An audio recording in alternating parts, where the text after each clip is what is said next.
ಲೋಕಸಭೆ ಚುನಾವಣೆಯ ಫಲಿತಾಂಶದಿಂದ ಕೆಲ ಬಿಜೆಪಿ ನಾಯಕರು ಬಹಳಷ್ಟು ಹರ್ಷವನ್ನು ವ್ಯಕ್ತಪಡಿಸಿದ್ದಾರೆ. ಅದರಲ್ಲೂ 1 ವರ್ಷಗಳ ಕಾಲ ರಾಜಕೀಯ ವನವಾಸವನ್ನ ಅನುಭವಿಸಿದ್ರು. ವಿ ಸೋಮಣ್ಣ ಆದಿಯಾಗಿ ಲಾಸ್ಟ್ ಟೈಮ್ ವಿಧಾನಸಭಾ ಚುನಾವಣೆಯಲ್ಲಿ ಬಹಳಷ್ಟು ಜನ ಸೋತಿದ್ರಲ್ಲ, ಸೊ ಅವರಲ್ಲಿ ಕೆಲವರು ಗೆಲುವನ್ನು ಕಂಡಿದ್ದಾರೆ. ಸೊ ಅವರೆಲ್ಲ ಖುಷಿ ಪಟ್ಟಿದ್ದಾರೆ. ಗ್ಯಾರಂಟಿ ನಡುವೆ ನಾವು ಸಾಧನೆಯನ್ನ ಮಾಡಿದ್ದೀವಿ ಅಂತ ಕೂಡ ತಿಳಿಸಿದ್ರು. ಬಿಜೆಪಿ ಜೆಡಿಎಸ್ ಒಟ್ಟಾಗಿ ರಾಜ್ಯದಲ್ಲಿ 19 ಸ್ಥಾನ ಪಡೆದಿರೋದು ತೃಪ್ತಿದಾಯಕವಾಗಿದೆ ಅಂತ ಬಿಜೆಪಿಯ ನೂತನ ಸಂಸದರಾಗಬೇಕಾಗಿರೋರು ಹರ್ಷವನ್ನ ವ್ಯಕ್ತಪಡಿಸ್ತಾ ಇದ್ದಾರೆ. ಅಂದ್ರೆ ಗೆದ್ದ ಅಭ್ಯರ್ಥಿಗಳು ಇನ್ನೂ ಕೂಡ ಅವರು ಟೆಕ್ನಿಕಲಿ ಅವರು ಓತನ್ನು ಸ್ವೀಕರಿಸದೇ ಇರೋದ್ರಿಂದ ರಾಜ್ಯದಲ್ಲಿ ನಿರೀಕ್ಷೆಗೆ ತಕ್ಕಂತೆ ಬಿಜೆಪಿ ಗೆದ್ದಿದೆ ಅನ್ನೋದನ್ನ ಹೇಳಿದ್ದಾರೆ.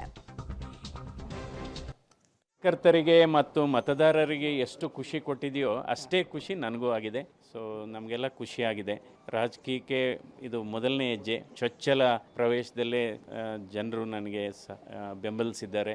ಅದರಿಂದ ಎಲ್ಲ ಮತದಾರರಿಗೂ ಮತ್ತು ಕಾರ್ಯಕರ್ತರಿಗೂ ಈ ನಿಮ್ಮ ಮೂಲಕ ನಾನು ಅವರಿಗೆ ಅಭಿನಂದನೆಗಳನ್ನು, ಧನ್ಯವಾದಗಳನ್ನು, ನಮಸ್ಕಾರಗಳನ್ನು ಹೇಳ್ತೇನೆ.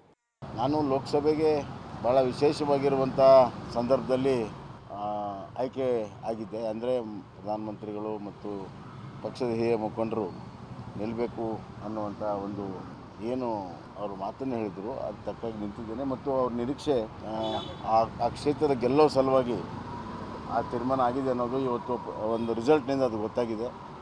ಒಂದು ರಾಜ್ಯದಲ್ಲಿ ಹೊಸ ಅಧ್ಯಾಯ ಪ್ರಾರಂಭ ಆಗಿದೆ. ಜನ ಯಾರ್ಯಾರಿಗೆ ಯಾವ್ಯಾವ ರೀತಿಯ ಗೌರವ ಕೊಡಬೇಕು ಕೊಟ್ಟಿದ್ದಾರೆ. ಜನರ ನಿರೀಕ್ಷೆ ತಕ್ಕಂತೆ ನಾವು ಹೆಜ್ಜೆ ಹಾಕಬೇಕಾಗಿದೆ. ತುಮಕೂರಿನಲ್ಲಿ ನಾನು ನಿಲ್ಲೋದಕ್ಕೆ ಮೂಲತಃ ಕಾರಣರು ಸನ್ಮಾನ್ಯ ದೇವೇಗೌಡರು ಸಾಹೇಬರು, ಸನ್ಮಾನ್ಯ ಕುಮಾರಸ್ವಾಮಿ ಅವರು, ಮತ್ತು ನಮ್ಮ ಪಕ್ಷದ ನಮ್ಮ ಗೃಹ ಸಚಿವರಾದ ರಾಷ್ಟ್ರೀಯ ಅಮಿತ್ ಶಾಜಿಯವರು, ಅದಾದಮೇಲೆ ಸನ್ಮಾನ್ಯ ಯಡಿಯೂರಪ್ಪನವರು, ವಿಜಯೇಂದ್ರವರೆಲ್ಲರ ಸಹಕಾರದಿಂದ ಗೆದ್ದಿದ್ದೇವೆ.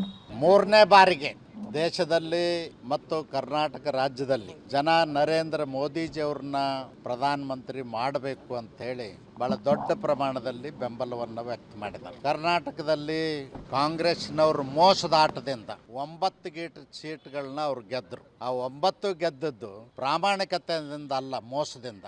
ಬಿಜೆಪಿ ಮತ್ತು NDA ಮಿತ್ರಕೂಟ ಸುಮಾರು 293ಕ್ಕೂ ಹೆಚ್ಚು ಕ್ಷೇತ್ರಗಳಲ್ಲಿ ಜಯಶೀಲರಾಗಿ ಸಾಧನೆ ಮಾಡಿದೆ.